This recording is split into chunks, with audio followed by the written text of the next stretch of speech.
कि रदरफोर्ड का जो ये एटॉमिक मॉडल बना, इस एटॉमिक मॉडल में भी डाउट्स आने स्टार्ट हो गए। इस एटॉमिक मॉडल में भी कुछ कमियां पाई गई, कुछ ड्रॉबैक्स इसके देखे गए।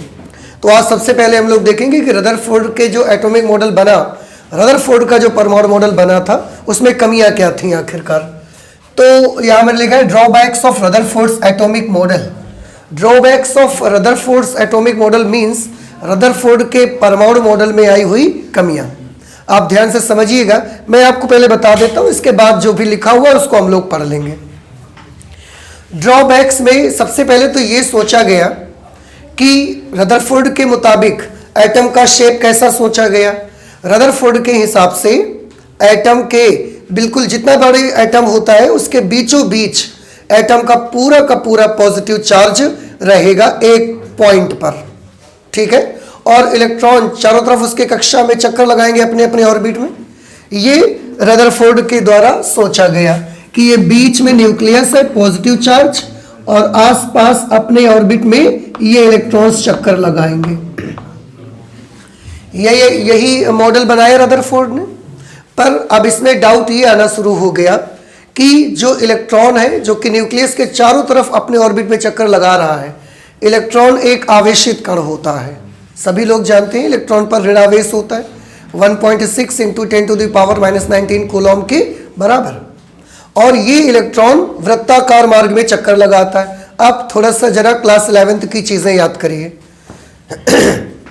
कोई भी पार्टिकल, कोई भी पिंड अगर वृत्ताकार मार्ग में चक्कर लगाता है तो उसकी गति एक समान गति होती है या त्वरित गति होती है? त्वरित गति होती है। देखिए, त्वरित गति होती है मतलब उसकी गति में त्वरण होता है। तो अगर कोई पिंड या कोई पार्टिकल वृत्ताकार मार्ग में चक्कर लगा रहा है तो उसकी गति त्वरित गति होती है, अर्थात उसकी गति में त्वरण होता है।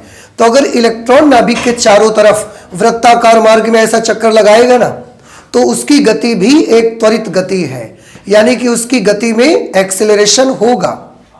अब साइंस की हमारी एक ब्रांच है, इसका नाम है इलेक्ट्रोडायनेमिक्स। इलेक्ट्रोडायनेमिक्स मतलब वैद्युत गति विज्ञान, वैद्युत गतिकी भी लोग कह सकते हैं।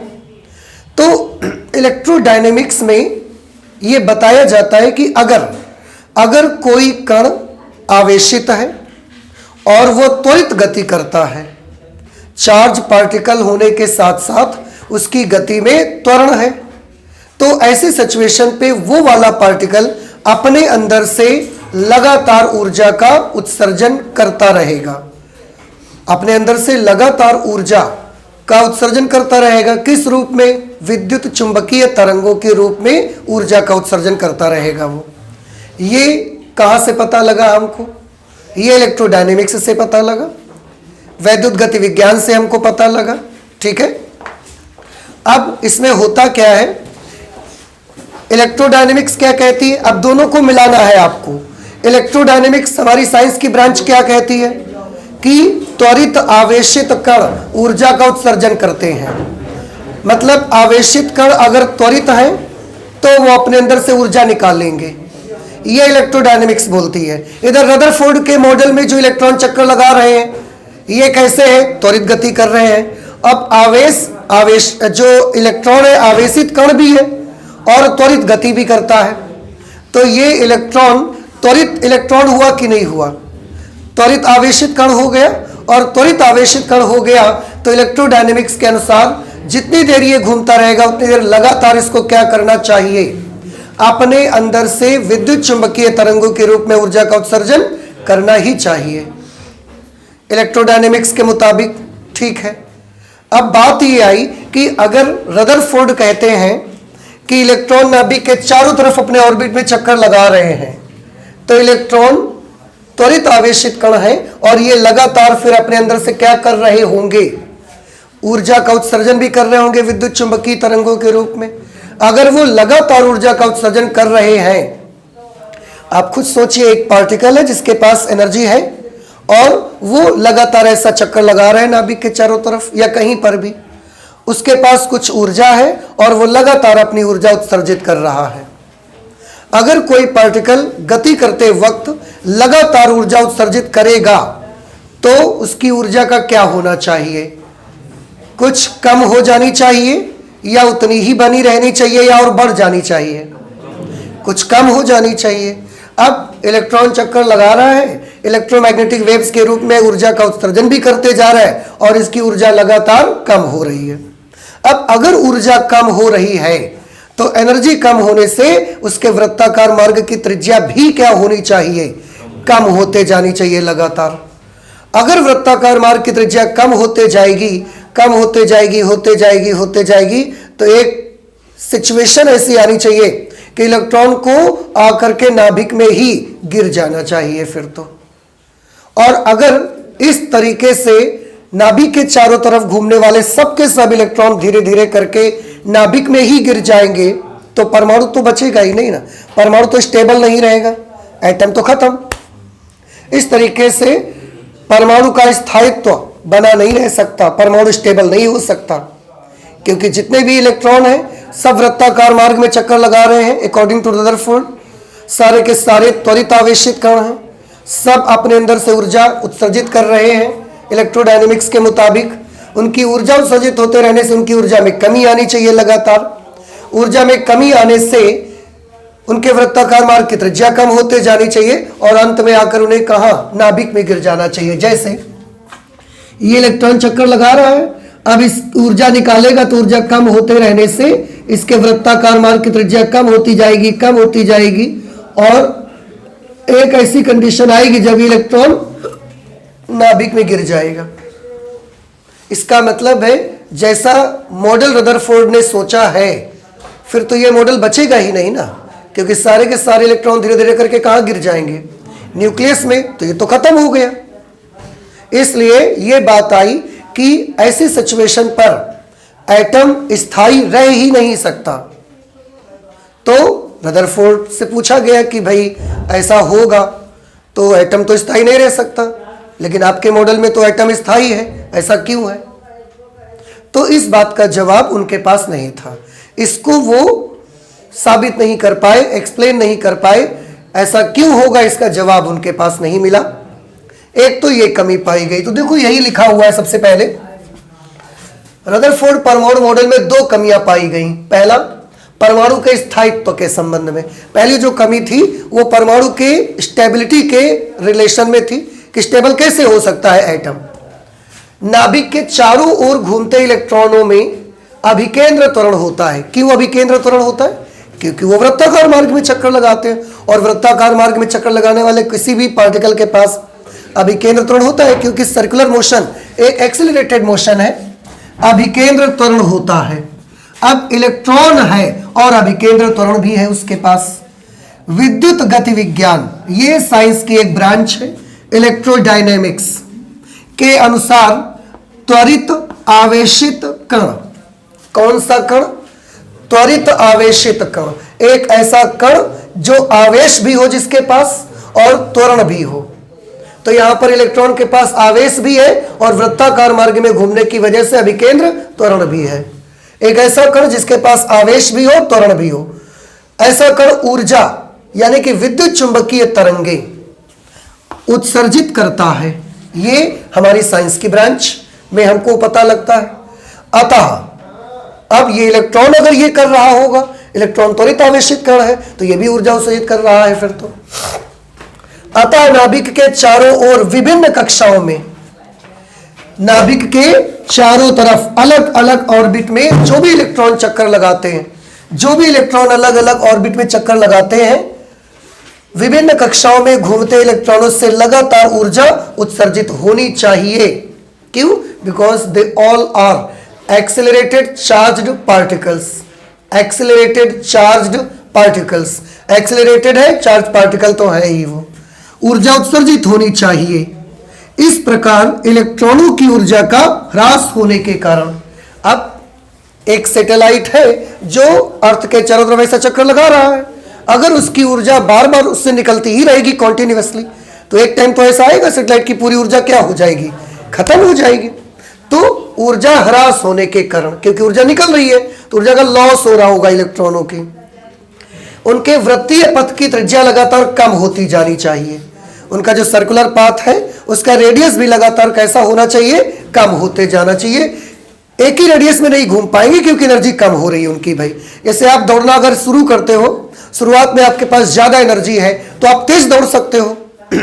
जैसे जैसे आपके पास एनर्जी कम होती जाएगी वैसे आपकी स्पीड क्या होती जाएगी, स्लो होती जाएगी। तो स्पीड कम होगी और उसको छोटी त्रिज्या का मार्ग अपनाना चाहिए। ह्रास होने के कारण के वृत्तीय पथ की त्रिज्या लगातार कम होती जानी चाहिए और अंत में वे नाभिक में गिर जाने चाहिए, यही हमने बताया आपको। और अगर ये होते होते नाभिक के चारों तरफ चक्कर लगाने वाले धीरे धीरे करके एक एक इलेक्ट्रॉन सब के सब नाभिक में ही गिर जाएंगे तो एटम तो खत्म हो गया ना भाई। अभी एटम इतना बड़ा है, क्यों? यहां बीच में नाभिक है, यहां क्या है, इलेक्ट्रॉन चक्कर लगा रहे हैं। अब सब इलेक्ट्रॉन गिर के नाभिक में आ गए तो एटम का तो स्टेबिलिटी खत्म हो गई ना। इस प्रकार परमाणु स्थायी रह ही नहीं सकता, परमाणु की स्टेबिलिटी कायम रह ही नहीं सकती। क्यों होता है? रदरफोर्ड इसको समझा नहीं सके, ठीक है, और नहीं समझा सके बस। सेकंड नंबर, रेखीय स्पेक्ट्रम की व्याख्या के संबंध में आपने लास्ट क्लास में एटॉमिक स्पेक्ट्रा पढ़ा हुआ है, परमाणु का स्पेक्ट्रम, आपने उत्सर्जन स्पेक्ट्रम भी पढ़ा है, आपने अवशोषण स्पेक्ट्रम भी पढ़ा हुआ है। याद है दोनों स्पेक्ट्रम आपको? कोई बता सकता है उत्सर्जन स्पेक्ट्रम कैसे बनता है? मैं बता देता हूं, अच्छा आप ध्यान से सुन लीजिए। उसके लिए हमको क्या चाहिए, एक डिस्चार्ज ट्यूब चाहिए। जिसका भी उत्सर्जन स्पेक्ट्रम बनाना है उसको गैस फॉर्म में कन्वर्ट करके उसके अंदर भर देंगे, उसके दोनों इलेक्ट्रोड्स के बीच में करंट पास करवा देंगे। ऐसा होने से उसके एटम्स एक्साइट हो जाएंगे, उनको एनर्जी मिलेगी और वो चमकना शुरू हो जाएंगे। उनसे जो लाइट निकलेगी उसको स्पेक्ट्रोमीटर में डालेंगे और उसकी स्क्रीन में जो भी जैसा स्पेक्ट्रम उसको देना होगा वो देगा हमको। यह उत्सर्जन स्पेक्ट्रम सॉरी। अब उत्सर्जन स्पेक्ट्रम मिल रहा था मुझे, ये डिस्चार्ज ट्यूब है, ये स्क्रीन है, इस पे लाइट पड़ रही थी, सब हो रहा था। अब पीछे से हम आए और यहां से व्हाइट लाइट इस पे डाल दिया, श्वेत प्रकाश। जैसे ही व्हाइट लाइट डालते हैं पूरा का पूरा सिस्टम ही बदल जाता है, नजारा ही चेंज हो जाता है। उत्सर्जन स्पेक्ट्रम में बैकग्राउंड ब्लैक कलर का होता है, कुछ चमकीली रेखाएं मिलती हैं मुझे बीच में, रंगीन और चमकीली। लेकिन जैसे हम पीछे से व्हाइट लाइट डालते हैं हम देखते हैं कि अब जो स्पेक्ट्रोमीटर है उसकी स्क्रीन पूरी क्या हो चुकी है, कलरफुल हो गई है, रंगीन बिल्कुल। बीच बीच में हमको क्या मिल रही हैं, ब्लैक लाइंस मिलती हैं। तो ये डिफरेंस है उत्सर्जन और अवशोषण स्पेक्ट्रम में, ठीक है। तो अब इसमें सोचने वाली बात यह है कि जब हम किसी भी पदार्थ को गैसियस फॉर्म में चेंज करते हैं और उसका स्पेक्ट्रम हम प्राप्त करते हैं, उत्सर्जन स्पेक्ट्रम अगर हम प्राप्त करते हैं तो उसमें हमें स्पेक्ट्रम कैसा मिलता है, तो हम देखते हैं स्पेक्ट्रम में पूरा बैकग्राउंड कैसा रहता है ब्लैक कलर, बीच बीच में खाली ऐसे चमकीली रेखाएं हमको दिखती हैं। इस प्रकार के स्पेक्ट्रम को बोलते हैं रेखीय स्पेक्ट्रम। इसको भी याद कर लो थोड़ा सा। इस प्रकार का स्पेक्ट्रम क्या बोला जाएगा, रेखीय स्पेक्ट्रम, लीनियर स्पेक्ट्रम कहेंगे इसको। समझ आ गया? रेखीय स्पेक्ट्रम क्या होगा, जिसमें पूरा बैकग्राउंड कैसा है, ब्लैक कलर, और बीच बीच में केवल हमें कुछ चमकीली और रंगीन लाइंस दिख रही हैं चमकीली और रंगीन रेखाएं दिख रही हैं। तो अगर आपको रेखाएं दिख रही हैं तो हमने इस प्रकार का स्पेक्ट्रम का नाम रख दिया, बोला कि ये रेखीय स्पेक्ट्रम है। इसको हटा दो, व्हाइट लाइट डाल दो, हटा दो इसको और व्हाइट लाइट डाल दो, कैसा स्पेक्ट्रम दिखेगा, पूरा स्क्रीन कलरफुल। कहीं पर भी आपको ये नहीं दिखेगा कि यहां कुछ नहीं है, कोई भी कलर होगा लेकिन होगा। इस प्रकार का स्पेक्ट्रम बोला जाता है कॉन्टिन्यूअस स्पेक्ट्रम, संतत स्पेक्ट्रम कहते हैं इसको ये कुछ बात हमारी समझ आई आपको? तो रेखीय स्पेक्ट्रम और संतत स्पेक्ट्रम किसको कहेंगे, दिमाग में रहेगा। अब आपको बता सकते हैं सूर्य के प्रकाश को अगर हम स्पेक्ट्रोमीटर में डालेंगे तो उसका स्पेक्ट्रम कैसा आएगा, रेखीय आएगा या कॉन्टिन्यूअस स्पेक्ट्रम आएगा? सूर्य के प्रकाश को रेखीय आएगा। क्यों? सूर्य का प्रकाश कैसा होता है, श्वेत, श्वेत होता है। व्हाइट लाइट होती है ना, सूर्य से आने वाली जो लाइट होती है, व्हाइट नहीं होती। तो अगर व्हाइट लाइट है तो इसका स्पेक्ट्रम कैसा मिलेगा आपको? कॉन्टिन्यूअस। अब याद रहेगा सबको, ठीक है। तो सूर्य के प्रकाश का स्पेक्ट्रम आपको जो मिलेगा वो कॉन्टिन्यूअस स्पेक्ट्रम होगा, संतत स्पेक्ट्रम रहेगा वो, ठीक है। तो अब आपको संतत स्पेक्ट्रम कैसा होगा और लीनियर स्पेक्ट्रम कैसा होगा ये समझ में आया। अब बात ये आई कि इसमें प्रॉब्लम कहां पर है। प्रॉब्लम यहां पर है कि किसी भी पदार्थ का जब हम गैसियस फॉर्म में चेंज करते हैं और उसके एटम्स से जो लाइट निकलती है उसका जब हम स्पेक्ट्रम प्राप्त करने जाते हैं तो वो स्पेक्ट्रम लीनियर क्यों मिलता है? लीनियर मिलता है ना, बैकग्राउंड ब्लैक, बीच बीच में रंगीन और चमकीली रेखा है, तो ये स्पेक्ट्रम कैसा मिलता है? रेखीय स्पेक्ट्रम मिलता है। रेखीय क्यों मिलता है? कॉन्टिन्यूअस मिलना चाहिए इसको। रेखीय क्यों मिलता है और कॉन्टिन्यूअस क्यों मिलना चाहिए, उसके पीछे एक आर्गुमेंट दिया गया। अब इसको समझिए कि कॉन्टिन्यूअस क्यों मिलना चाहिए और रदरफोर्ड के मुताबिक कैसा मिलता है, या हमने देखा कि कैसा मिलता है रेखीय, तो क्यों नहीं मिलता कॉन्टिन्यूअस, इसको भी रदरफोर्ड समझा नहीं पाए। अब कॉन्टिन्यूअस क्यों मिलना चाहिए, पहले इस बात को समझिए। अब देखिए पहले पॉइंट में हमने क्या देखा है, इलेक्ट्रोडायनेमिक्स के मुताबिक त्वरित आवेशित कण ऊर्जा उत्सर्जित करता है।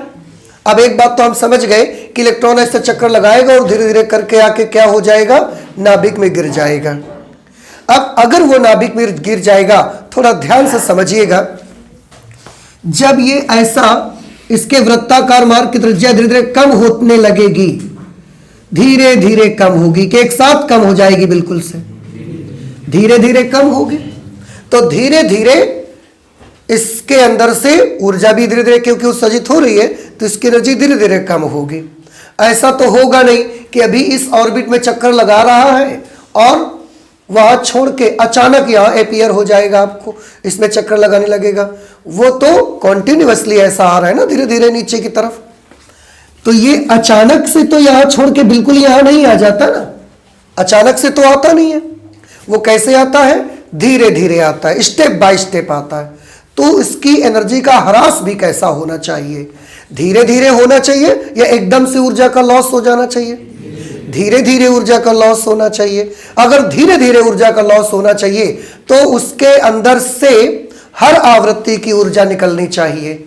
जैसे अगर वो यहां पर चक्कर लगा रहा है, मान लिया एज एग्जांपल, और उसके पास एनर्जी है 10, उसके पास एनर्जी कितनी है? 10। ऐसे ही एग्जांपल में मान लिया, एक्चुअली इलेक्ट्रॉन जब ऑर्बिट में चक्कर लगाता है उसके पास नेगेटिव एनर्जी होती है, कैलकुलेट करके देखा आपने रदरफोर्ड के मॉडल में, टोटल एनर्जी माइनस आई थी ना, तो माइनस एनर्जी होती है। बट फॉर एग्जांपल आपको समझाने के लिए मैं ऐसे ही मान ले रहा हूं कि यहां एक इलेक्ट्रॉन चक्कर लगा रहा है और उसकी एनर्जी है 10। अब वो क्या करेगा?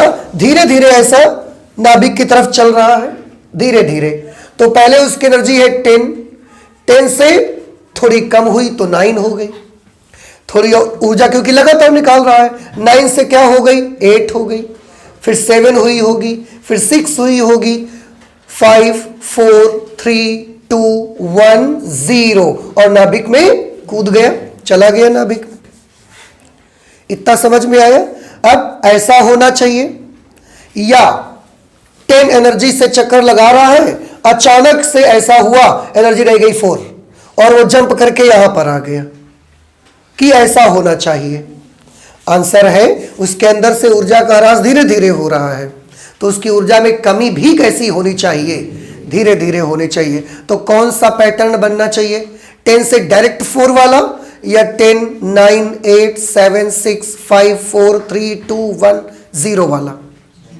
धीरे धीरे वाला, क्योंकि एनर्जी भी तो अचानक से नहीं निकाल देता ना, कि एकदम से अपने अंदर से एनर्जी निकाल के उसने फेंक दिया बाहर, तो एकदम से 10 की 4 रह गई, फिर 4 के बाद एकदम से 0 हो जाएगी, ऐसा नहीं है। इसमें पहले आपको बताया गया है, विभिन्न कक्षाओं में घूमते इलेक्ट्रॉन लगातार ऊर्जा का अवशोषण करते हैं, लगातार करते हैं, स्टेप में नहीं करते वो। और इलेक्ट्रॉनों की ऊर्जा का ह्रास होने के कारण वृत्तीय पथ की त्रिज्या लगातार कम होनी चाहिए, कॉन्टिन्यूअसली उनके वृत्ताकार मार्ग की त्रिज्या कम होनी चाहिए। तो कॉन्टिन्यूअसली उनकी ऊर्जा का ह्रास भी होना चाहिए, लगातार, स्टेप में नहीं कि 10 से एकदम 7 रह गई, एकदम 4 रह गई, एकदम से 3 हो गई, एकदम से 0 हो गई, ऐसा नहीं है। जब धीरे धीरे त्रिज्या कम हो, धीरे धीरे ऊर्जा निकल रही है, तो धीरे धीरे वृत्ताकार मार्ग की त्रिज्या भी कम हो रही है, तो उनकी जो ऊर्जा बाहर आ रही है वो कॉन्टिन्यूअसली आ रही है, वो एनर्जी सतत आ रही है, लगातार ऊर्जा आ रही है। अगर वो ऊर्जा लगातार आ रही है, धीरे धीरे कम हो रही है, तो उसमें स्पेक्ट्रोमीटर में 10 वाली जगह पर भी हमको लाइन मिलनी चाहिए, 9 वाली जगह पर भी लाइन मिलनी चाहिए, 8, 7, 6, 5, 4, 3, 2, 1 सब जगह हमको स्पेक्ट्रम मिलना चाहिए। फिर ऐसा क्यों होता है कि 10 वाली जगह पर मिला, उसके बाद बहुत दूर तक नहीं मिला, 7 वाले पर मिला, उसके बाद बहुत दूर तक नहीं मिला, 4 वाली पर मिला, उसके बाद 1 वाले पर मिला? ऐसा तो नहीं होना चाहिए ना। अगर इलेक्ट्रॉन धीरे धीरे ऊर्जा उत्सर्जित कर रहा है तो उसकी एनर्जी धीरे धीरे कम हो रही होगी, ऊर्जा धीरे धीरे कम हो रही होगी लगातार, इसलिए उससे जो भी ऊर्जा उत्सर्जित होगी उसकी आवृत्ति भी धीरे धीरे कम होगी। आवृत्ति अचानक से नहीं गिर जाएगी। अगर आवृत्ति धीरे धीरे कम होगी तो मुझे लगभग हर आवृत्ति की लाइट मिलनी चाहिए, वहां से 10 की भी मिले, 9 की भी मिलनी चाहिए, 8 वाली भी मिलनी चाहिए, 7 वाली, 6 वाली, हर फ्रीक्वेंसी की लाइट मुझे मिलनी चाहिए। फिर ऐसा क्यों होता है कि स्पेक्ट्रोमीटर में कुछ पर्टिकुलर फ्रीक्वेंसीज मिलती हैं, बाकी बीच में ब्लैक कलर रहता है? ऐसा क्यों होता है? मुझे ये वाली फ्रीक्वेंसी मिल गई, फिर कुछ देर बाद देखा ये वाली फ्रीक्वेंसी मिल गई, फिर कुछ दूर बाद देखा ये वाली फ्रीक्वेंसी मिल गई, बाकी का बैकग्राउंड ब्लैक कलर का पड़ा हुआ है। जबकि अगर ऊर्जा में धीरे धीरे कमी आई है तो उसकी आवृत्ति में भी धीरे धीरे कमी आई होगी, और आवृत्ति में धीरे धीरे कमी आने का मतलब है 10 की 9 हो जाएगी, फिर 8 हो जाएगी, फिर 7 हो जाएगी, एकदम से 10 की तो 5 नहीं हो सकती ना। तो अगर धीरे धीरे कमी आएगी तो मुझे हर फ्रीक्वेंसी की लाइट मिलनी चाहिए। फिर ऐसा क्यों होता है कि कुछ फ्रीक्वेंसी की लाइट ही मिलती है मुझे, बाकी का बैकग्राउंड ब्लैक ही रहता है? तो ये स्पेक्ट्रम ऐसा क्यों दिखता है? मुझे स्पेक्ट्रम कॉन्टिन्यूअस होना चाहिए, मिलना चाहिए, उसमें 10 वाली भी मिलनी चाहिए, 9 वाली, 8 वाली, 7, 6, 5, 4, 3, 2, 1 पूरा स्पेक्ट्रम मुझे अच्छे से मिलना चाहिए। लेकिन ये स्पेक्ट्रम वाकई में हमको ऐसा नहीं मिलता है। वाकई में जो हमें स्पेक्ट्रम मिलता है वो लीनियर होता है। तो ऐसा क्यों हो जाता है? इन सवालों का जवाब भी रदरफोर्ड के पास नहीं था, इन क्वेश्चंस का आंसर भी रदरफोर्ड के पास नहीं था। अब नहीं था तो क्यों ऐसा होता है? ये जब नहीं जवाब मिला तो हम ये कह सकते हैं कि ये 2 कमियां रदरफोर्ड के मॉडल में बनी रही। देखिए क्या लिखा हमने, सॉरी, इलेक्ट्रॉनों के वृत्तीय पथ की त्रिज्या लगातार बदलते रहने से, इलेक्ट्रॉनों के वृत्तीय पथ की त्रिज्या लगातार बदलती है कि स्टेप में बदलती है? लगातार बदलती है। स्टेप में बदलना क्या होता है? स्टेप में बदलना, आपके घर में सीढ़ियां होती हैं, स्टेप्स उसमें बनी होती हैं, तो वो स्टेप है। अभी यहां पर एकदम से आपके पैर यहां पर आते हैं, एकदम से आपके पैर यहां पर आते हैं, बीच में तो कहीं नहीं रुकते ना, तो वो स्टेप होता है। इलेक्ट्रॉनों के वृत्तीय पथ की त्रिज्या लगातार बदलते रहने से, इलेक्ट्रॉन के वृत्ताकार मार्ग की त्रिज्या लगातार बदल रही है। 10 की 9 हुई होगी, फिर 8 आ गई होगी, फिर 7 आ गई होगी, फिर 6, ऐसे हो रही है। उनके घूमने की आवृत्ति भी बदलती रहेगी, उनके घूमने की फ्रीक्वेंसी जो है वो भी बदलती रहेगी। इसके फलस्वरूप इलेक्ट्रॉन सभी आवृत्तियों की विद्युत चुंबकीय तरंगें उत्सर्जित करेंगे। 10 के ऊपर वाली ना करें, लेकिन 10 के नीचे सब करेंगे कि नहीं करेंगे? कुछ बात मेरी समझ में आ रही ना, कि 10 से ऊपर वाली मुझे नहीं चाहिए, वो नहीं कर रहे हैं, कोई बात नहीं, जब उनके पास एनर्जी ही उतनी है तो क्या कर सकते हैं, पर 10 के नीचे वाली तो सब करनी चाहिए ना, उन्हें उत्सर्जित करेंगे। अर्थात इन तरंगों का स्पेक्ट्रम संतत होगा, कॉन्टिन्यूअस होना चाहिए, क्योंकि सारी ऊर्जाओं को उत्सर्जन करेंगे वो। परंतु वास्तव में परमाणुओं के स्पेक्ट्रम संतत ना होकर रेखीय होते हैं। रियल में किसी भी एटम का स्पेक्ट्रम आप लेने जाओ, आपको लीनियर स्पेक्ट्रम मिलेगा, कॉन्टिन्यूअस नहीं मिलता कभी। अर्थात परमाणु से केवल कुछ निश्चित आवृत्तियों की तरंगें ही उत्सर्जित होती हैं, परमाणु से हर फ्रीक्वेंसी की ऊर्जा उत्सर्जित नहीं होती है। कुछ निश्चित फ्रीक्वेंसी की लाइट ही वहां से निकलती है, ये वाली निकल आएगी, ये वाली निकल गई, ये वाली निकल गई। कुछ निश्चित आवृत्तियां ही वहां से निकलती है, सारी फ्रीक्वेंसीज नहीं आती, सभी आवृत्तियों की नहीं आती। इस प्रकार रदरफोर्ड मॉडल रेखीय स्पेक्ट्रम की व्याख्या करने में असफल रहा। ऐसा क्यों होता है, रेखीय स्पेक्ट्रम क्यों मिलता है मुझे, इसकी भी व्याख्या वो नहीं कर सका रदरफोर्ड का एटॉमिक मॉडल। क्या ये सेकंड पॉइंट आपको समझ में आया? कुछ नहीं आया समझ में? आया समझ में कि वृत्ताकार मार्ग की त्रिज्या लगातार कम होने से उससे जो ऊर्जा उत्सर्जित हो रही है उसकी आवृत्ति भी लगातार ही कम होनी चाहिए। अब अगर आवृत्ति लगातार कम होगी तो उसके नीचे की सारी फ्रीक्वेंसी की लाइट तो हमें मिले। हम 10 से ऊपर की नहीं चाहते, जब उसके पास एनर्जी ही 10 है तो अब उससे ऊपर की तो नहीं चाहते, छोड़ो उसकी बात, पर 10 से नीचे तो सब मिलनी चाहिए हमको। पर हम देखते हैं कि रियल में ऐसा नहीं होता, किसी भी एटम का स्पेक्ट्रम लेने जाओ लीनियर स्पेक्ट्रम ही आपको मिलेगा, कॉन्टिन्यूअस नहीं मिलता। ऐसा क्यों होता है, इसका जवाब भी रदरफोर्ड का एटॉमिक मॉडल से हमको नहीं मिला। तो ये दो कमियां थी रदरफोर्ड के परमाणु मॉडल में, जिनकी वजह से हम ये बोल सकते हैं कि रदरफोर्ड का परमाणु मॉडल अधूरा है। अभी गलत तो नहीं कह सकते क्योंकि और भी चीजें, हमें दो ही कमियां उसमें मिली, पर अधूरा है कहीं ना कहीं से। अब इनकी ये दो कमियां रदरफोर्ड तो नहीं पूरी कर पाए, पर रदरफोर्ड के एक स्टूडेंट थे जिनका नाम था नील्स बोर। नील्स बोर उनका नाम था, और वो सामने आए फिर उसी मॉडल को लेकर। तो नील्स बोर ने परमाणु मॉडल बनाया नहीं, नील्स बोहर जो थे उन्होंने एटॉमिक मॉडल, एटम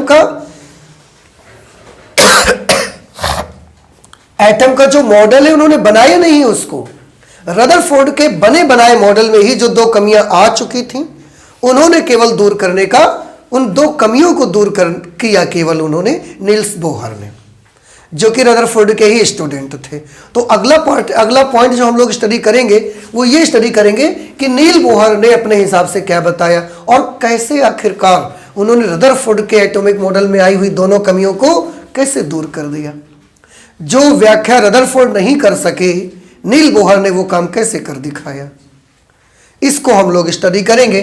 तो हमने अगला पॉइंट बना के रखा हुआ है नील बोहर का परमाणु मॉडल। तो बताइए नील बोहर ने मॉडल बनाया था क्या? एटॉमिक मॉडल बनाए नहीं, उन्होंने केवल उसमें थोड़े से अमेंडमेंट्स किए थे, सुधार कर दिए, और सुधार करके रदरफोर्ड एटॉमिक मॉडल में जो भी ड्रॉबैक्स थे, जो कमियां थी, उन्होंने उसको क्या कर दिया, दूर कर दिया। कैसे दूर किया भाई, ये बड़ी बात थी कि रदरफोर्ड ने जो एटॉमिक मॉडल बनाया उनकी कमियों को वो दूर नहीं कर पाए, पर उनके एक स्टूडेंट ने दूर किया, नील्स बोहर ने। क्या उन्होंने ये सब व्याख्याएं कर दी जो कमियां थी? आंसर है सब बता दिया उन्होंने। कैसे बता दिया, अब उनको देखते हैं। देखिए शुरुआत में मैंने थोड़ा सा लिखा है उन्होंने कब ऐसा किया था।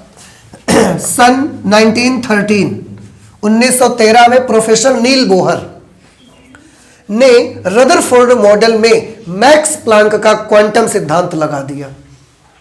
क्वांटम सिद्धांत आपने पढ़ा है अभी कुछ दिन हाल ही में, प्लांक का क्वांटम सिद्धांत, जिसकी मदद से प्रकाश विद्युत प्रभाव को एक्सप्लेन किया गया था, फोटो इलेक्ट्रिक इफेक्ट की व्याख्या की गई थी। क्या था प्लांक का क्वांटम सिद्धांत? कि प्रकाश जब सोर्स से, प्रकाश स्रोत जब भी ऑन होता है तो उससे प्रकाश के छोटे छोटे ऊर्जा के पैकेट्स निकलते हैं। उन पैकेट्स को हम क्या बोलते हैं, क्वांटा या फोटोन कहते हैं। और एक फोटोन के पास कितने के बराबर ऊर्जा होती है, एच न्यू। अगर लाइट की फ्रीक्वेंसी न्यू है तो एच प्लैंक्स कांस्टेंट होता है। तो इन्होंने क्या किया, क्योंकि विद्युत चुंबकीय तरंगों के रूप में ऊर्जा उत्सर्जित करते हैं इलेक्ट्रॉन, और विद्युत चुंबकीय तरंग क्या है, रेडिएशन, तो फोटोन के रूप में ऊर्जा उत्सर्जित करते हैं। इसका मतलब ये, अब फोटोन के रूप में ऊर्जा उत्सर्जित करते हैं तो इनकी एनर्जी किससे दी जाएगी, एच न्यू से। तो इन्होंने बस यही कर दिया कि रदरफोर्ड का जो एटॉमिक मॉडल था वो तो बना रहा, उसके साथ थोड़ा सा इन्होंने मिला दिया मैक्स प्लैंक का क्वांटम थ्योरी। और मैक्स प्लैंक के क्वांटम थ्योरी को मिला करके इन्होंने अपने कुछ पोस्टुलेट्स बनाए। पोस्टुलेट्स बनाए मतलब कुछ परिकल्पनाएं इन्होंने दी, कुछ बातें इन्होंने बताई, और उसके मुताबिक रदरफोर्ड की परमाणु मॉडल में आई हुई कमियों को दूर किया। तो सन 1913 में प्रोफेसर नील बोहर ने रदरफोर्ड मॉडल में मैक्स प्लैंक के क्वांटम सिद्धांत को लगाकर रदरफोर्ड मॉडल की कमियों को दूर कर दिया।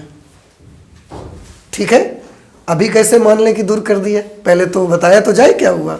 देखिए पहला पॉइंट, उन्होंने इसके लिए ना कुछ पोस्टुलेट्स बनाए जिन्हें हम रदरफोर्ड बोहर की परिकल्पनाएं कह सकते हैं। ठीक है, पहली परिकल्पना देखिए बोहर की क्या थे, बहुत बढ़िया और बड़ी इंपॉर्टेंट, बहुत पूछा जाता है एग्जामिनेशन में इसको। रदरफोर्ड के परमोड मॉडल में आई हुई कमियों को भी एग्जामिनेशन में कभी कभी पूछते हैं कि रदरफोर्ड ने ऐसी कौन सी कमी कर दी थी।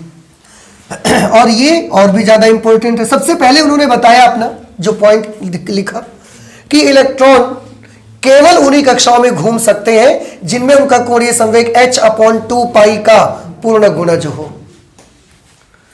इलेक्ट्रॉन अपनी मर्जी से चाहे तो वो किसी भी ऑर्बिट में घूम जाए, ऐसा नहीं कर सकता। इलेक्ट्रॉन नाभिक के चारों तरफ घूमता है पर उसकी मर्जी नहीं चलेगी। यहां अगर वो चाहेगा हम यहां घूम ले, ये नहीं हो सकता। वो चाहे कि हम यहां घूम ले, नहीं हो सकता। इलेक्ट्रॉन केवल कुछ निश्चित कक्षाओं में ही घूम सकते हैं। वो अपनी मन मर्जी से किसी भी ऑर्बिट में घूमेगा, ये नहीं चलेगा, उसकी मन मर्जी नहीं चलेगी। केवल कुछ निश्चित ऑर्बिट में ही वो चक्कर लगाएगा। और वो ऑर्बिट कैसे ऑर्बिट होंगे?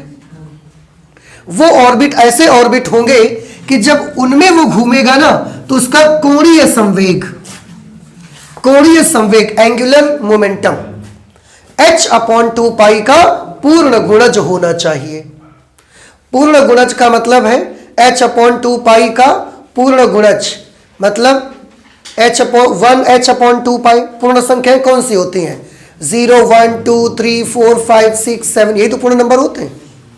तो अगर वो पहली कक्षा में घूम रहा है तो h/2π का प्रथम गुणज होना चाहिए। अगर इलेक्ट्रॉन दूसरी कक्षा में घूम रहा है तो उसका कोणीय संवेग h/2π का 2 से गुणा कर लो, उसका कोणीय संवेग उतना आएगा। अगर कोई इलेक्ट्रॉन तीसरी ऑर्बिट में घूम रहा है, ये न्यूक्लियस है, एक इलेक्ट्रॉन यहां चक्कर लगा रहा है, तो इसका कोणीय संवेग कितना आएगा? 1h/2π। एक का गुणा कर दो h/2π में। उसके बाद एक और इलेक्ट्रॉन है जो यहां चक्कर लगा रहा है, इतनी दूर, यहां चक्कर लगा रहा है, इतनी दूर चक्कर लगा रहा है। पहला वाला यहां घूम रहा था, दूसरा वाला यहां घूम रहा है। तो यहां जो इलेक्ट्रॉन चक्कर लगा रहा है उसका कोणीय संवेग कितना होगा? 2h/2π। 2h/2π। यहां पर जो इलेक्ट्रॉन घूम रहा था उसका 1h/2π, यहां जो घूमेगा उसका 2h/2π। तो यहां बीच में क्या होगा?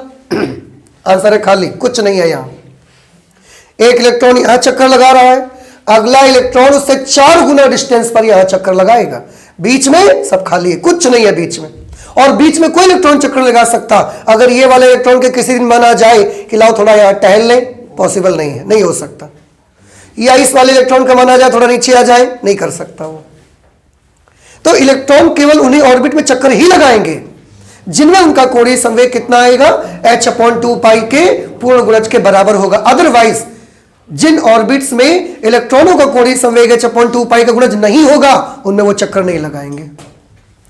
तो नाभिक के चारों तरफ एक इलेक्ट्रॉन यहां चक्कर लगा रहा है, अगला इलेक्ट्रॉन यहां चक्कर लगा रहा है 4 गुना डिस्टेंस पर, उसका अगला इलेक्ट्रॉन 9 गुना डिस्टेंस पर, ये दूर यहां चक्कर लगा रहा है। तो उनके बीच में क्या है फिर? आंसर है बीच में सब पूरा बिल्कुल खाली पड़ा हुआ है, कुछ नहीं है।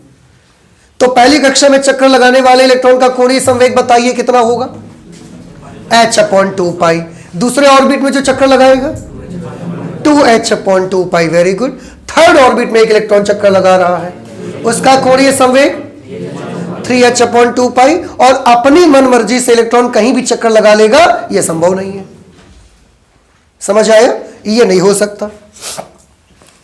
h/2π का पूर्ण गुणज हो, अर्थात कोणीय संवेग का फॉर्मूला क्या होता है? mvr। याद है आपको? कोणीय संवेग को किससे लिखते थे? वैसे J से भी लिखा जाता है, कैपिटल J, और L से भी लिखा जाता है। कोणीय संवेग J बराबर I ओमेगा फॉर्मूला होता है, I इंटू ओमेगा। I जड़त्व गुण है, मोमेंट ऑफ इनर्शिया, और ओमेगा कोणीय वेग होता है। तो I into omega, L is equal to I into omega. I का फॉर्मूला mr² होता है, मोमेंट ऑफ इनर्शिया। ओमेगा का फॉर्मूला होता है V अपॉन R, V बराबर R ओमेगा, तो omega is equal to V upon R। R से इसका एक R कैंसिल, mRV आ गया, mRV, mVR, ये कोणीय संवेग है। तो h अपॉन 2 पाई का पूर्ण गुणा जो अर्थात कोणीय संवेग mVR बराबर कितना होना चाहिए, h अपॉन 2 पाई का पूर्ण गुणज। तो n है एक पूर्ण संख्या, n एक क्या है, एक होल नंबर है, एक पूर्ण संख्या है। अब बताया गया कि यहां जो सिंबल हमने यूज की है ये क्या है, सब आपको बताया गया कि m इलेक्ट्रॉन का द्रव्यमान है, v उसका वेग है, r उसके वृत्ताकार मार्ग की त्रिज्या है, जिस रेडियस के रास्ते पर वो ऐसा चक्कर लगा रहा है वो उसका रेडियस है r। h प्लांक नियतांक है, और n जो आप देख रहे हैं ये एक पूर्णांक है। समझ रहे हैं, ये क्या है, एक पूर्णांक है। 1 2 3 4 5 6 7 ये आप लिख सकते हो। तो अगर ये फॉर्मूला किस चीज का है, आंसर है nवीं कक्षा में चक्कर लगाने वाले इलेक्ट्रॉन के कोणीय संवेग का सूत्र है। सुनिए फिर से, काय का फॉर्मूला है, nवीं कक्षा में चक्कर लगाने वाले इलेक्ट्रॉन के कोणीय संवेग का फॉर्मूला है। ना समझ में आई बात, आ गया, बताओ क्या है, काय का फॉर्मूला है। अरे आपका तो बड़ा छोटा है, मैं बोलता हूं बड़ा लंबा जाता है। nवीं कक्षा में चक्कर लगाने वाले इलेक्ट्रॉन का कोणीय संवेग, और आपसे हमने पूछा पता नहीं क्या बोल गया, बस एक तुरंत खत्म हो गया आपका। बताइए क्या चीज है ये, हाँ, nवीं कक्षा में चक्कर लगाने वाले इलेक्ट्रॉन का कोणीय संवेग है। अगर हम n की जगह 4 लिख देंगे क्या मिलेगा मुझे, चौथी कक्षा में चक्कर लगाने वाले इलेक्ट्रॉन का कोणीय संवेग कितना है ये हमें मिल जाएगा। समझ आ रही ना बात आपको। अगर n की जगह हमने 10 लिख दिया, फिर बताइए न्यूक्लियस के बाद 10th ऑर्बिट में चक्कर लगाने वाले इलेक्ट्रॉन का कोणीय संवेग कितना है ये मिल जाएगा मुझे। समझ में आया। और अगर n की जगह हमने 1 लिख दिया तो पहली कक्षा में चक्कर लगाने वाले इलेक्ट्रॉन का मिल जाएगा क्या, कोणीय संवेग, एंगुलर मोमेंटम। अब n, ये n एक पूर्णांक है जिसे कक्षा की क्रम संख्या कहते हैं, कक्षा का ऑर्डर कहते हैं। First, second orbit, third orbit, fourth orbit, fifth orbit, sixth orbit, seventh, eighth, ninth, tenth, number of orbit आप समझ लें। n का कक्षा की संख्या आपको बताई जा रही है। अगर हम बोलेंगे कि 7वीं कक्षा में जो इलेक्ट्रॉन चक्कर लगा रहा है सभी लोग, उसका मुझे कोणीय संवेग बताओ उस इलेक्ट्रॉन का, फिर आप ये सूत्र लगाओगे। क्या सूत्र लगेगा, 7h अपॉन 2 पाई। h मालूम है आपको, पाई मालूम है, जैसे ही सॉल्व करोगे उसका कोणीय संवेग निकल करके आ जाएगा। अब तो सबको बिल्कुल क्लियर हो गया ना ये चीज। ओके, तो बोहर ने ना ये एक पहले पोस्टुलेट बनाया कि पहली बात तो आप ये समझ लो कि इलेक्ट्रॉन अपनी मर्जी से कहीं भी घूम लेगा, ऐसा नहीं होता। समझ रहे, जैसे आप हैं तो आप, ये ग्राउंड फ्लोर है, उसके बाद first floor, second floor, third floor, ऐसा आप बनाते हैं अपने घर में। तो अब आप रहेंगे तो कहां रहेंगे, या तो आप ग्राउंड फ्लोर में रहेंगे, और ग्राउंड फ्लोर से ऊपर जाएंगे तो कहां रहेंगे, फर्स्ट फ्लोर में। ऐसा बीच में तो नहीं रह सकते हवा में ना, आप यहां रह सकते हैं, नहीं रह सकते, यहाँ तो हवा है, कहां बैठेंगे आप। ऐसे इलेक्ट्रॉन के लिए भी है, या तो वो फर्स्ट ऑर्बिट में होगा, और उसके बाद अगर यहां चक्कर लगा रहा है ये इलेक्ट्रॉन हो गया, उसके बाद 4 गुना दूरी पर ये इलेक्ट्रॉन चक्कर लगाएगा। अब आप सोचोगे 4 गुना दूरी पे क्यों लगाएगा, कैलकुलेशन करेंगे फिर आपको पता लग जाएगा। उसके बाद 9 गुना डिस्टेंस पर एक इलेक्ट्रॉन चक्कर लगा रहा है, तो ऐसे चक्कर लगाएंगे। और ये बीच में क्या है, बीच में सब वैकेंट है, कुछ नहीं है, यहां पर ब्लैंक प्लेस पड़ा हुआ है, खाली जगह है बिल्कुल। यहां कक्षा की क्रम संख्या अथवा मुख्य क्वांटम संख्या कहते हैं, केमिस्ट्री में पढ़ते हैं ना, प्रिंसिपल क्वांटम नंबर, मुख्य क्वांटम संख्या, है ना, थोड़ा थोड़ा मुझे याद है। तो ये मुख्य क्वांटम संख्या कहते हैं। और ये जो इक्वेशन आप देख रहे हैं, ये वाली समीकरण, इसको बोहर का क्वांटीकरण प्रतिबंध कहा जाता है। बोहर्स क्वांटाइजेशन कंडीशन, इसको क्या बोलते हैं? बोहर की क्वांटीकरण प्रतिबंध, बोहर्स क्वांटाइजेशन कंडीशन कहते हैं इसको। परमाणु की इन कक्षाओं को, किन कक्षाओं को? जिनमें वो चक्कर लगाते हैं, जिनमें उनका कोणीय संवेग h/2 पाई का पूर्ण गुणज होता है, उन कक्षाओं को स्थायी कक्षाएं कहते हैं, स्टेबल ऑर्बिट्स बोलते हैं, स्टेशनरी ऑर्बिट्स उनको कहा जाता है। पहले पॉइंट में बड़ी बातें आ गई, देखो काफी सारी। क्या पहले पॉइंट में बताया? पोस्टुलेट क्या था बोहर का? कि इलेक्ट्रॉन केवल नाभिक के चारों तरफ केवल उन्हीं कक्षाओं में चक्कर लगाएंगे जिनमें उनका कोणीय संवेग h/2 पाई का, अगर किसी जगह पर उनको बोला गया कि तुम यहां चक्कर लगाओ, उन्होंने देखा कि जब हम यहां चक्कर लगाते हैं तो यहां पर उनका कोणीय संवेग h/2 पाई का पूर्ण गुणज नहीं आता, तो इलेक्ट्रॉन मना कर देगा, यहां चक्कर नहीं लगाएगा फिर, और ऊपर जाएगा वहां लगाएगा जहां पर उसका कोणीय संवेग h/2 पाई का पूर्ण गुणज होगा, बाकी जगह पर नहीं लगा सकता। तो समझ में आ गया। और जिन ऑर्बिट्स में चक्कर लगाता है उसको हम कौन सी कक्षाएं बोलते हैं? स्थायी कक्षाएं कहते हैं, उसके स्टेबल ऑर्बिट्स बोलते हैं कि ये इस इलेक्ट्रॉन का स्टेबल ऑर्बिट है। समझ आ गया सबको? सेकंड पॉइंट, स्थायी कक्षाओं में घूमते समय, देखो ये तो पहला पोस्टुलेट था, अब सेकंड देखो, बड़ा मैजिकल पोस्टुलेट, जादुई।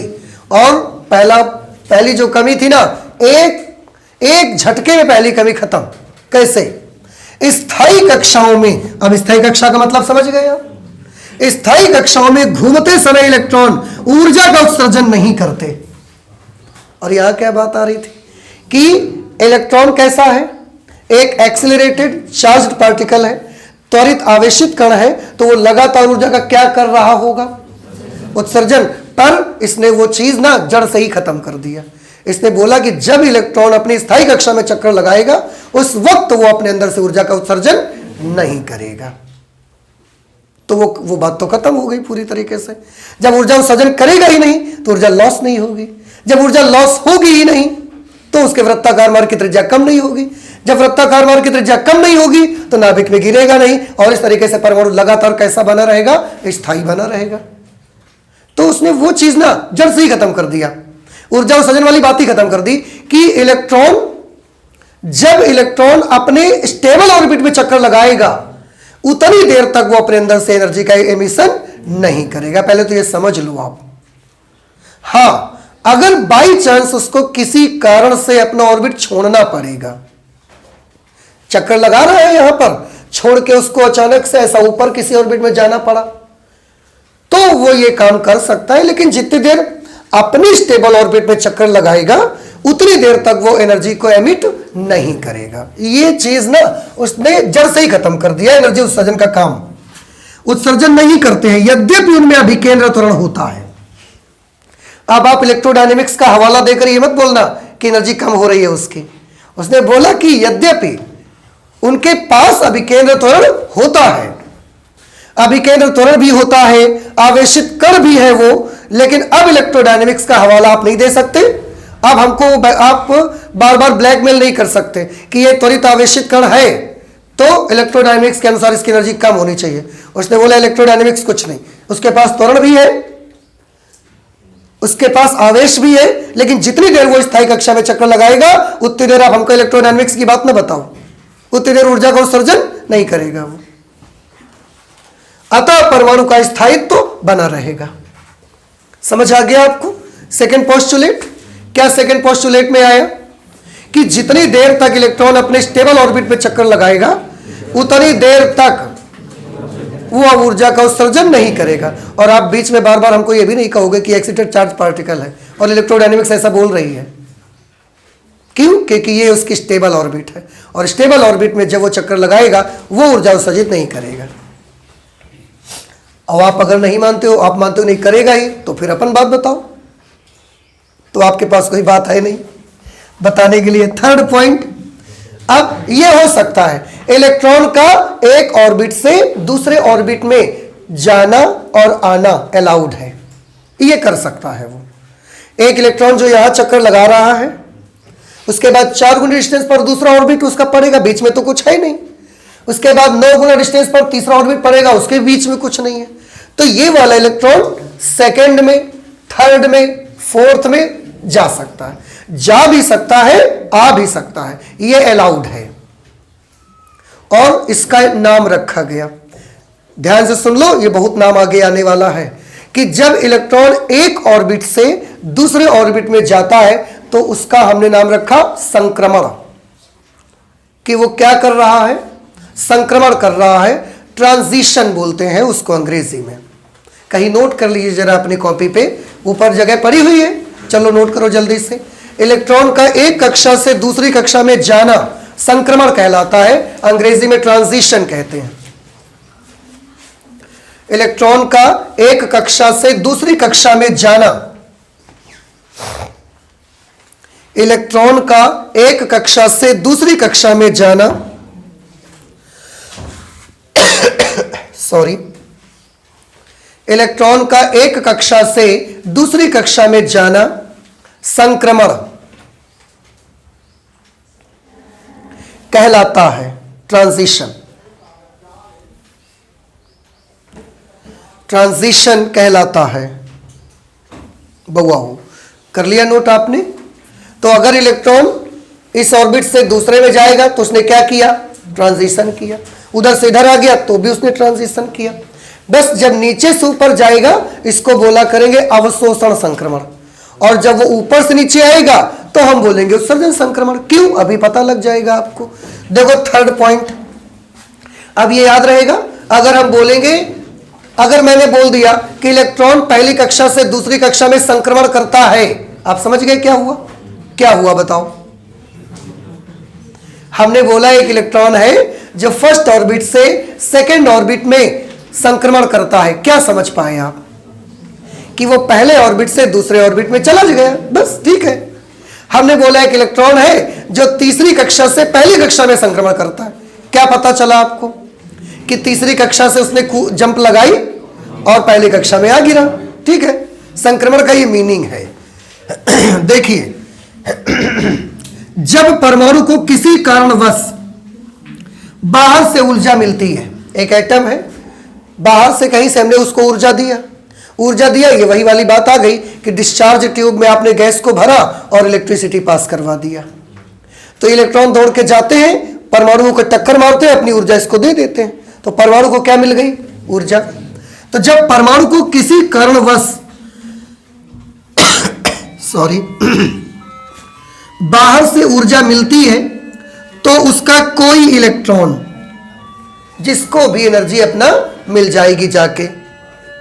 अब एनर्जी मिल जाने के बाद तो आप जानते हैं कोई धरे थामे तो रहता नहीं है, तो उसका कोई इलेक्ट्रॉन अपनी निश्चित कक्षा, क्योंकि सारे परमाणु के सारे इलेक्ट्रॉन अपने अपने ऑर्बिट में चक्कर लगा रहे थे, इसको हम बोलते हैं कि परमाणु स्थायी अवस्था में है। देखो यहां पर इस लेसन में ना बहुत सारे नाम ऐसे होंगे जो आपको समझने पड़ेंगे। जब किसी परमाणु के भीतर जितने भी इलेक्ट्रॉन हैं, सब को किसी से कोई मतलब नहीं है, सब अपने अपने ऑर्बिट में चक्कर लगा रहे हैं, अपने अपने काम में ध्यान है उनका। तो ये हम बोलते हैं कि ऐसा परमाणु है। ये परमाणु की अवस्था को बोलते हैं ग्राउंड स्टेट, कि परमाणु अपनी मूल अवस्था में है। समझ में आया? परमाणु अपनी कौन सी अवस्था में है? मूल अवस्था में है, ग्राउंड स्टेट में है। अब परमाणु को बाहर से ऊर्जा मिली तो उसके भीतर का इलेक्ट्रॉन, कोई एक इलेक्ट्रॉन को एनर्जी ज्यादा मिल गई, अपनी निश्चित कक्षा को छोड़ा उसने, जिस कक्षा में चक्कर लगा रहा था वो, जिसमें उसका एंगुलर मोमेंटम h/2 पाई का पूर्ण गुणज था, वो वाला ऑर्बिट उसने छोड़ दिया अपना। निश्चित कक्षा को छोड़कर किसी ऊंची कक्षा में चला जाता है। कोई भी ऊंची कक्षा में चला जाएगा, वो एनर्जी मिलने के हिसाब से है। अगर उसको यहां चक्कर लगा रहा था, अगर उसको इतनी ऊर्जा मिली कि वो बस यहां से दूसरी ऑर्बिट तक ही जा सकता है तो यहां चला जाएगा। ज्यादा एनर्जी मिल गई कि वो थर्ड तक जा सकता है तो वो जंप लगा के थर्ड में चला जाएगा। अगर और ज्यादा मिल गई कि फोर्थ तक जा सकता है, फोर्थ में चला जाएगा। वो तो डिपेंड करता है कि उसको कितनी ऊर्जा मिली हुई है। निश्चित कक्षा को छोड़कर किसी ऊंची कक्षा में चला जाता है। परमाणु की यह अवस्था उत्तेजित अवस्था कहलाती है। देखो, एक्साइटेड स्टेट, अभी हमने क्या बताया था, ग्राउंड स्टेट का नाम लिया था, मूल अवस्था। अब दूसरी अवस्था का नाम क्या गया, उत्तेजित अवस्था, एक्साइटेड स्टेट। तो मूल अवस्था और एक्साइटेड स्टेट, यानी कि मूल अवस्था और उत्तेजित अवस्था, ग्राउंड स्टेट और स्टेबल स्टेट और एक्साइटेड स्टेट, इन दोनों का कुछ फर्क समझ में आया आपको? नहीं, मैं आपको बताता हूं, ध्यान से सुनिएगा। मैंने बोला एटम ग्राउंड स्टेट में है, क्या समझे आप?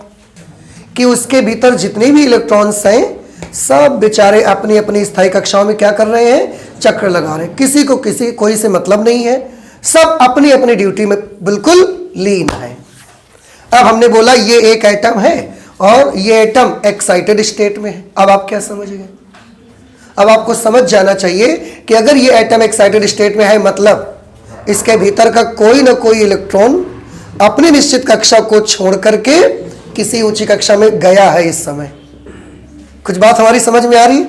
So what is the difference between ground state of atom and excited state of atom?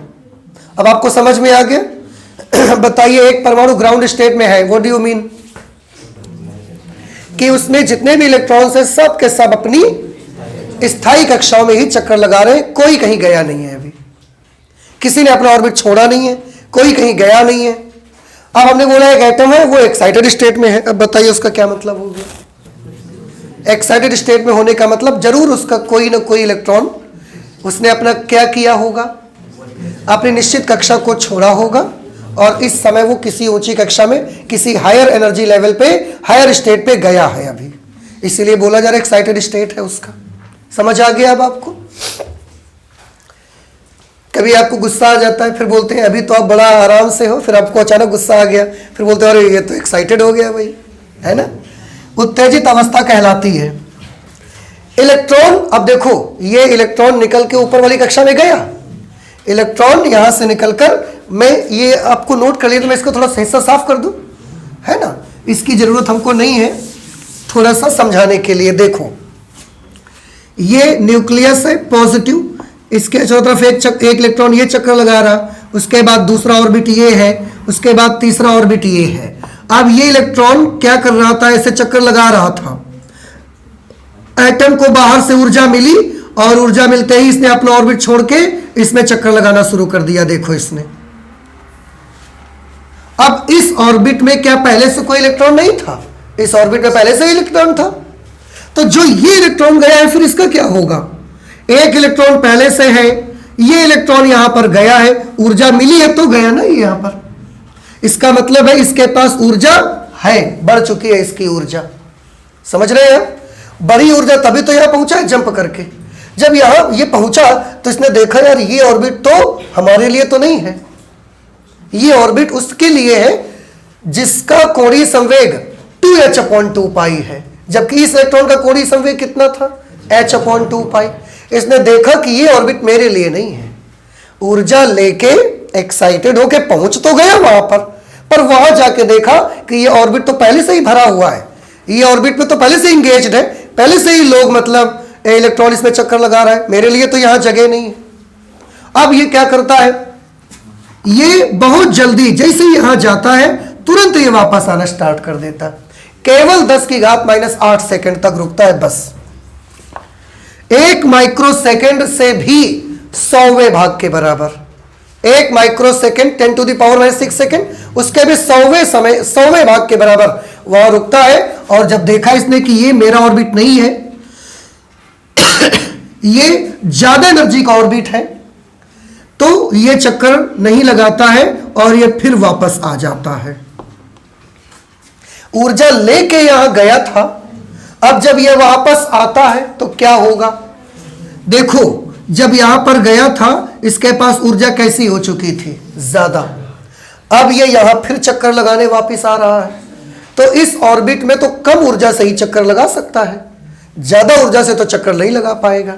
तो जब वो नीचे आ रहा होता है, अपने फिर से ग्राउंड स्टेट में आ रहा होता है, अब इसको मालूम है कि जितनी ऊर्जा हम लिए बैठे हैं इस ऊर्जा से यहां तो हम चक्कर नहीं लगा सकते, हमको ये ऊर्जा क्या करनी पड़ेगी, और बढ़ानी पड़ेगी कि कम करनी पड़ेगी, कम करनी पड़ेगी। तो जब ये नीचे आता है ना तो ये अपनी ऊर्जा को कम करता है। अब कम कैसे करेगा, आंसर है अपने अंदर से ऊर्जा को फेंकना शुरू कर देता है। कितनी फेंक देगा, बस उतनी फेंक देगा जितनी एक्स्ट्रा ली थी इसे। और कैसे फेंकेगा ये ऊर्जा फेंकने का इसका तरीका क्या होगा, तो आंसर ऊर्जा फेंकने का इसका तरीका ये होगा कि जितनी भी ऊर्जा उसको फेंकनी है उस ऊर्जा के वो फोटोन बना देगा। एक फोटोन की ऊर्जा एच होती है। अब अगर उसको 10 एच ऊर्जा फेंकनी है तो 10 फोटोन बना देगा वो, और फोटोन्स बना करके वो यहां से ऐसा एमिट कर देगा एनर्जी को, और ये ऊर्जा विद्युत चुंबकीय तरंगों के रूप में होकर बाहर निकल आती है। और यही वो लाइट है जो हमको दिखती है जब हम डिस्चार्ज ट्यूब के भीतर एटम को एक्साइट कर देते हैं। तो ये वो चमकने का काम, ये ऐसे चमक रहे होते हैं। समझ में आई? तो वही लिखा गया यहां पर 10 की घात -8 सेकंड तक ठहर कर तुरंत नीचे कक्षांक में वापस लौटता है तथा लौटते समय विद्युत चुंबकीय तरंगों के रूप में ऊर्जा उत्सर्जित करता है। यदि ऊंची, अब देखो उत्सर्जित करता है, यहां तक तो समझ में आ गया सभी को।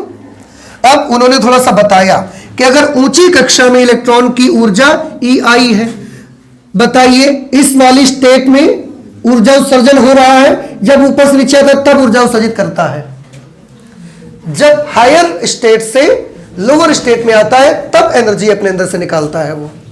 अगर ये मान लिया जाए कि उच्च ऊर्जा स्तर में उसकी ऊर्जा है EI और इस वाले ऊर्जा स्तर में इसकी ऊर्जा है EF, एनर्जी इनिशियल प्रारंभिक ऊर्जा, एनर्जी फाइनल अंतिम ऊर्जा, क्योंकि यहां वाले स्टेट में उसने, इस वाले ट्रांजिशन में उसने, इस वाले संक्रमण में उसने ऊर्जा निकाली है अपने अंदर से। तो जब यहां था उसकी ऊर्जा कितनी थी EI, यहां पर आ गया उसकी ऊर्जा कितनी हो गई EF, तो कितनी ऊर्जा उसने अपने अंदर से निकाल दिया। ऐसे नहीं समझ में आया? फिर देखो यहां ऊर्जा है 10, यहां ऊर्जा है 4, तो यहां ऊर्जा थी उसके पास 10, और जब चक्कर लगाना था तो 4 ऊर्जा उसने बचाई है, क्योंकि 4 से ही यहां चक्कर लगा सकता है। कितनी ऊर्जा बाहर फेंक दिया, क्या किया आपने, इसमें स्क्वायर कर दिया ना। तो बस ठीक है कि यदि ऊंची कक्षा में इलेक्ट्रॉन की ऊर्जा EI और नीची कक्षा में EF हो, ये हायर एनर्जी लेवल है, ये लोअर एनर्जी लेवल है, EF हो तो उत्सर्जित तरंगों की आवृत्ति न्यू, जो तरंगे यहां से निकलेंगी किस रूप में निकलेंगी, विद्युत चुंबकीय तरंगों के रूप में, अगर उनकी आवृत्ति न्यू है तो निम्न समीकरण के अनुसार होगी। कैसे, कितनी ऊर्जा वो अपने अंदर से निकालेगा EI - EF के बराबर, और ये ऊर्जा किसके बराबर होनी चाहिए, फोटॉन्स की एनर्जी के बराबर आनी चाहिए इसको। अगर यहां से न्यू की वैल्यू निकालेंगे तो क्या मिलेगा हमको, EI - EF अपॉन H। ये जो लाइट यहां से बाहर निकल रही है, आप इस फॉर्मूले की हेल्प से उसकी आवृत्ति पता लगा सकते हो कि किस फ्रीक्वेंसी की लाइट बाहर आ रही है। इस समीकरण को बोहर का आवृत्ति प्रतिबंध कहते हैं। आवृत्ति प्रतिबंध कहते हैं, इसका मतलब फ्रीक्वेंसी कंडीशन, इसको फ्रीक्वेंसी का कंडीशन कहते हैं, आवृत्ति प्रतिबंध कहा जाता है। क्या दूसरी कमी दूर हो गई, आंसर है दूसरी कमी दूर हो गई। कैसे दूर हो गई, अब आप मुझे बताइए, अगर यहां पर ऊर्जा 10 है, यहां पर 4 है, तो वो कितनी ऊर्जा अपने अंदर से निकालेगा।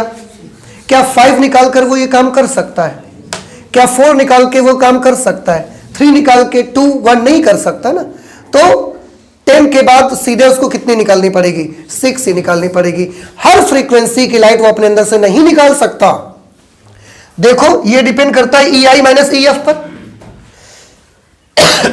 अब अलग अलग EI - EF के लिए फ्रीक्वेंसी भी कैसा होना चाहिए, तो कॉन्टिन्यूअस फ्रीक्वेंसी कहां मिलेगा आपको। जब वो यहां से आया तो 6 ऊर्जा उसने निकाली, 6 ऊर्जा से जो फ्रीक्वेंसी बनती होगी वो मिल जाएगी, 5 से बनती होगी वो थोड़ी मिलेगी आपको। इसीलिए बीच बीच में लाइन मिलती है, हर लाइन बिल्कुल कॉन्टिन्यूअस स्पेक्ट्रम आपको नहीं मिल पाता है, उसका ये कहना था। तो इस तरीके से नील बोहर के परमाणु मॉडल में ये 3 पोस्टुलेट्स उन्होंने बनाए, जिनकी मदद से रदरफोर्ड की कमियों को दूर किया, और इन पोस्टुलेट्स की मदद से न सिर्फ उन्होंने बनाए, बहुत सारे कैलकुलेशन किए। तो आज कैलकुलेशन तो हम लोग नहीं करेंगे, अगली क्लास में जब हम लोग मिलेंगे तो हम उसके कैलकुलेशन आपको करके दिखाएंगे। बहुत कैलकुलेशंस है उनके। हो सकता है ये पार्ट आपको थोड़ा सा बोरिंग महसूस हो, लेकिन सभी को करना है क्योंकि ये आपके सिलेबस में है, इसलिए ये चीज सबको पढ़नी है। तो क्या आपको ये सारे पोस्टुलेट समझ में आए कि नहीं आ गए? अच्छा आ गया है। जो बीच में मैंने कुछ नाम बताए, संक्रमण, ग्राउंड स्टेट, मूल अवस्था, एक्साइटेड स्टेट, सब समझ में आ गया? कल हम फिर पूछेंगे आपसे, ठीक है? और देखे बता पाते हो कि नहीं बता पाते हो आप। तो आज हम लोग इतना ही रखेंगे फिजिक्स में, आगे और भी बहुत सारी पढ़ाई करेंगे लेकिन अगली क्लास में, ठीक है? चलते हैं, मिलते हैं नेक्स्ट क्लास में। Thank you.